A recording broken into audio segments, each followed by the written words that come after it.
Hello everybody, this is a criminal procedure adjudication video topic. It's linked to Chapter 5, Part B1 in the Miller and Wright text. We're talking about pre-accusation delay. This is part of a larger subject of speedy preparation for trial. And for pre-accusation delay, we're focusing on that period of time between the day when the crime happens and the day when the charges are filed. Within that period of time, we have legal rules that recognize conflicting impulses. On the one hand, we know that justice delayed is justice denied. There are certain provisions of law that say, hurry up, get this thing done. It'll be a more reliable, more accurate process if you do. On the other hand, haste makes waste. Don't go too fast. So we try to accommodate those conflicting impulses. The two important sources of law here are constitutional law and, more important, statutory law. So we'll be surveying both of those. Away we go.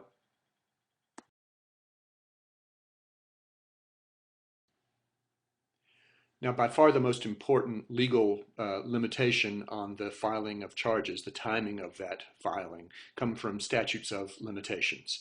If you just take a tour of the codes, of the criminal codes of the different states, you will generally find statutes of limitations, and they have many common features as you go from state to state. This New York statute is typical in that way. So one thing to notice is that there are different time periods depending on how serious the crime is. So if you're talking about a felony other than a Class A felony, then you've got to get the charges filed within 5 years.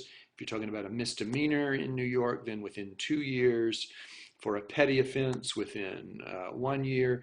And then New York's law here is typical in that it does reserve a few crimes, in this case all the Class A felonies, to say that there is no statute of limitations. So you may have heard in melodramatic television scripts, there is no statute of limitations for murder. And that's generally true under state law.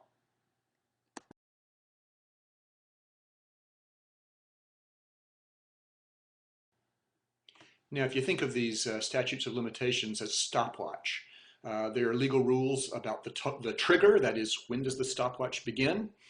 And then there are rules about tolling, that is, when does the stopwatch temporarily stop before you can start it again and notice how much time is elapsing. So let's begin with the specialized trigger rules. There are certain crimes that you don't really even know when they initially happen, or the world is not supposed to know when they happen, and so we delay the start of the statute of limitations for those crimes. So a classic example would be an employee who embezzles from the employer, somebody who has a fiduciary duty. So we have here in subsection A these fiduciary duty crimes. Because the crime itself is meant to be hidden and not discovered, we don't look to the actual commission of the offense. Instead, we look to that time when the offense should have been discovered by the aggrieved party, as long as they're behaving non-negligently, as long as they're using reasonable diligence. Another special category of crime here would be sexual offenses against children. It's the very nature of these crimes that the victim is told you have to remain quiet, and you very often don't learn about these things until the child grows older and looks back on these events and realizes, hey, something was wrong there. And so we say for these crimes that the clock does not start until these children grow older, and we can more reasonably expect that they would speak up about what had happened. So the triggers are specialized for a few kinds of crimes. For the other kinds of crimes, it's just the date when the crime happened.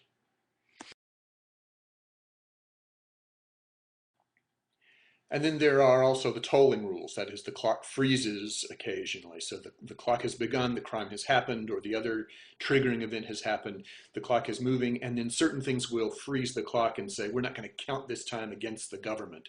One of the classics is if the defendant leaves the jurisdiction. And so the New York statute offers an example there.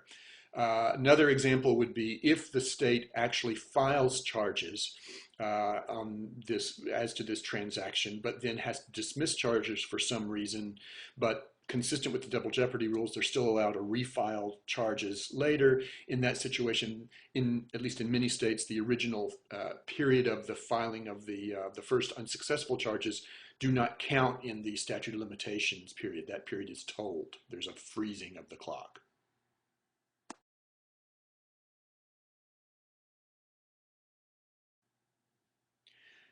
In addition to these statutes of limitations, there's also constitutional doctrine based here in the Due Process Clause. And so the U.S. Supreme Court in United States versus Marion from 1971, and then later United States versus Lovasco, has said that even if a prosecution is consistent with the local statute of limitations, nevertheless, it might be a violation of due process if the government waits too long under certain circumstances. Two-part test here. First, you're asking, was there an unreasonable delay?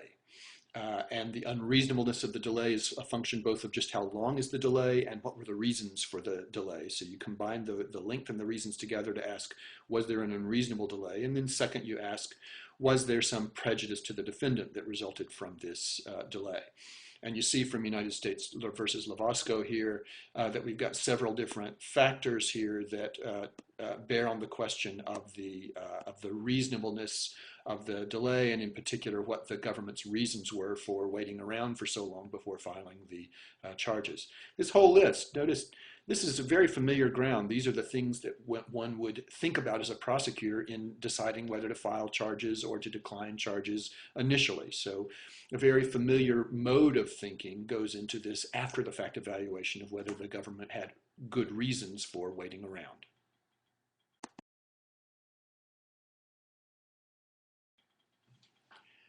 The text illustrates this due process doctrine at work in a Pennsylvania case, Commonwealth versus Sher from 2002. The case became famous, scandalous. This happens pretty often when you combine wealth and adultery and murder. And well, maybe I shouldn't say that. At any rate, the shooting happened in 1976.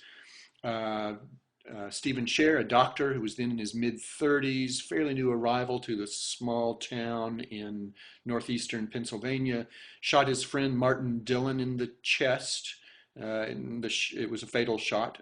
Dillon was a lawyer with a general practice, an emphasis on real estate and estate planning practice, but he also did a little bit of criminal defense work. The death happened while the men were shooting clay pigeons near the Dillon family cabin, which was named Gunsmoke, possibly invoking the television series of that era. At any rate, this was in the Endless Mountains of Susquehanna County in the northeast part of the state.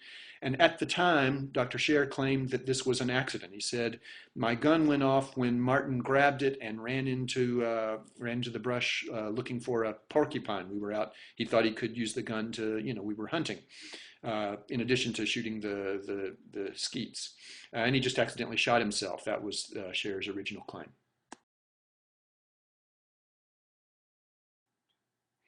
Now, some of the physical evidence didn't really match Sher's account. For instance, the doctor, Dr. Grace, who conducted the autopsy, noted that there were no apparent signs of gunpowder burns on Dillon's chest, and that would have happened if the gun had discharged with Martin himself holding it at very close range to himself.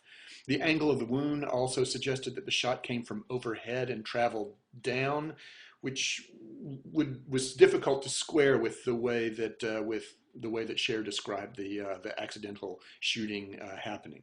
It was also odd that because the police noted that the pellets that were in the shotgun at the time came from a 16 gauge high-powered shell that you usually use for larger game. Every other shell that was in the gun was appropriate for skeet shooting. Just the one shell was this high-powered shell. Ultimately, though, even with this conflicting evidence, the county coroner, Connerton, ruled that Dillon's death was a self-inflicted accidental shooting. The deputy coroner at the time said he had doubts, but he said, you just assumed nothing else would be done. We were going to move on. The doctor said it was an accident. We'll believe it was an accident.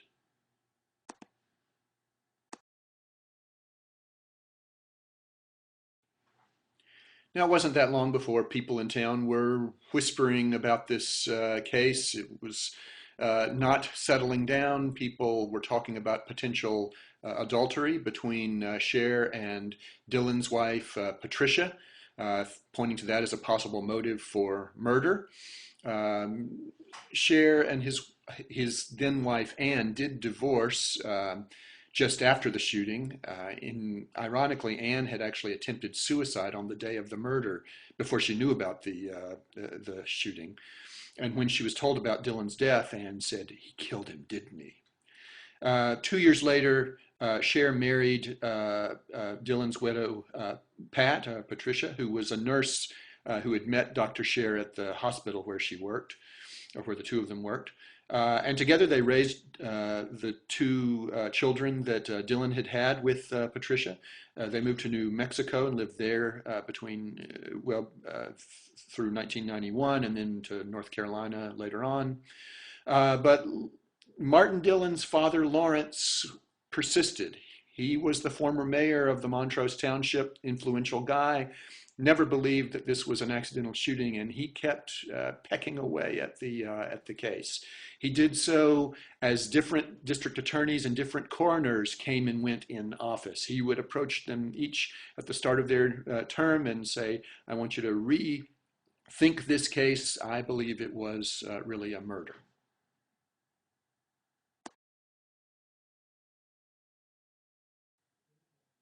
Soon after the election of a new DA, Lawrence Dillon, the father, hired his own private forensic expert who conducted tests with shotguns and concluded that the pattern of wounds that were observed during the autopsy on Martin Dillon's body were really inconsistent with a self-inflicted wound with that shotgun.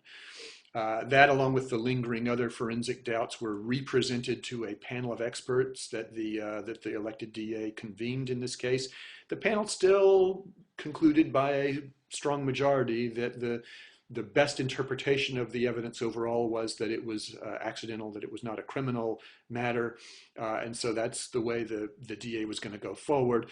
But more evidence continued to pile up as the Dillon family was persistent, and the Pennsylvania State Police got involved, adding to the investigative file. When the state police reviewed the evidence, they also conducted fresh interviews. This time they were pursuing the rumors of adultery for the first time as a possible motive for the killing. And then in 1995, the body was exhumed over the objections of Patricia Sher, the former wife of Martin Dillon, for a second autopsy.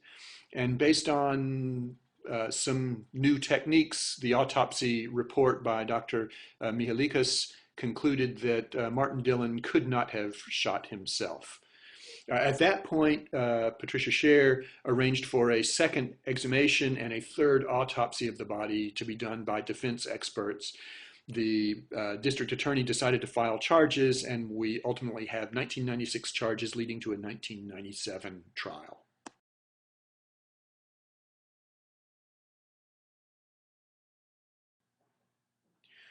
So Stephen Sher, now charged with murder, is held on $1 million bond. His stepchildren, the biological children of Martin Dillon, supported Sher and paid for his defense, or helped pay for it. In the 1997 trial, Sher admitted somewhat dramatically that his earlier story was false. Instead of Martin being off on his own when the gun went off, he said, "Actually, I did tell him for the first time about the affair going on between me and his wife. He was upset. He had a gun. I reached back to grab it because I didn't think he should be holding a gun at that point. We struggled over the gun and it went off. Accidentally, he died. So I was closer to the action than I originally admitted, but still it was not a murder. It was an accident as a result of struggling over the gun."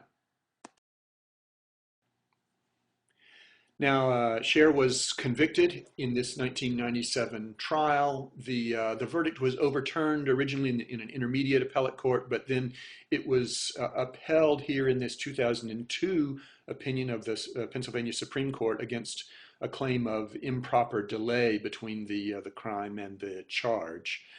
Later on, the defendant pursued another ground for appeal, and the Pennsylvania Supreme Court did order a new trial in 2004 because of an improper dismissal of an emotional juror during deliberations. And so there was a new trial in 2008, but then a conviction for murder after the 2008 trial as well. And Dr. Sher died of natural causes at age 70 in the Laurel Highlands State Correctional Institute.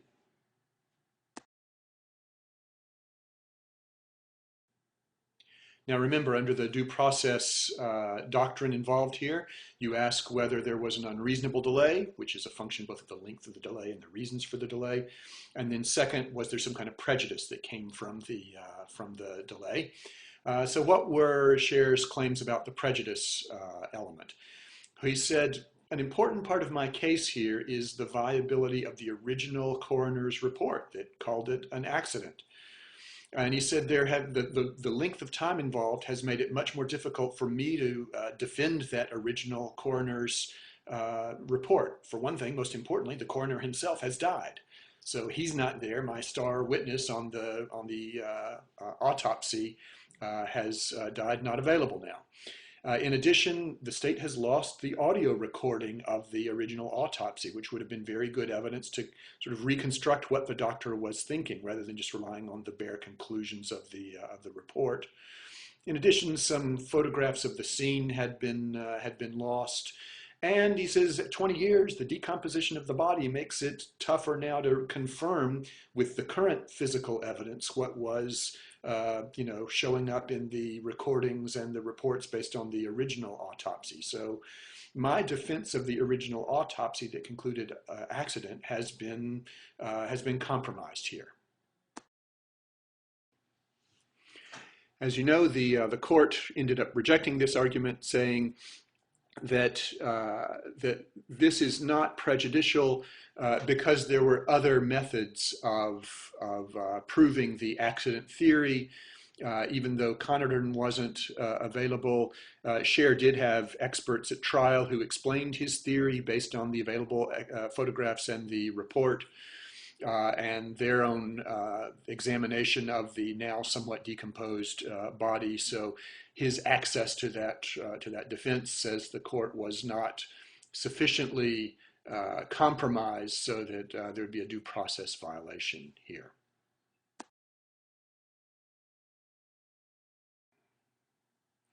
Now, obviously, the length of the delay here is extraordinary, and so that would contribute very heavily to a finding of an unreasonable delay. But on the other hand, the reasons for that delay were something that saved the case for the government here. So the government had a number of legitimate reasons for waiting. Initially, there was some serious question, some serious doubt about the guilt of the defendant. After all, the defendant was a respected physician. He claimed innocence. That seemed plausible to a number of the early investigators. There may also have been some concern by the prosecution about improper motives of a complainant. This was, after all, a powerful family in town. A very persistent former mayor was really pressing for some kind of action.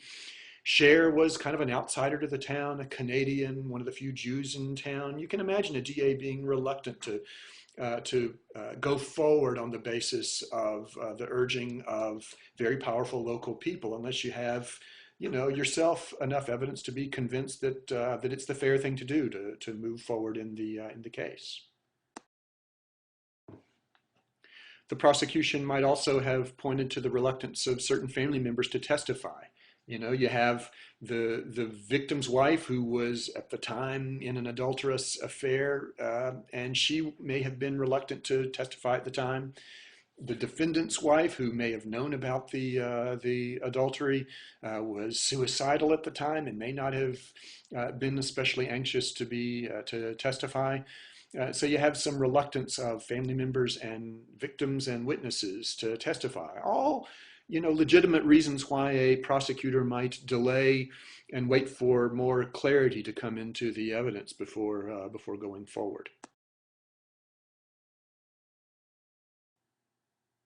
Now, what about possible improper motives? Well, if you look back to the Lovasco case, the court emphasized that it needed to be intentional delay. The Pennsylvania court here debates whether some kind of reckless delay might be sufficient, and we end up not needing to resolve that based on the facts here. But on the Lovasco facts, there was some discussion of the government's desire to, quote, hold a club over the defendant's head, hoping to induce the defendant to cooperate in other investigations. Possibly another improper motive would be trying to postpone the beginning of a defense investigation. Maybe then the evidence would, the witnesses would go away, or the evidence would deteriorate in some way.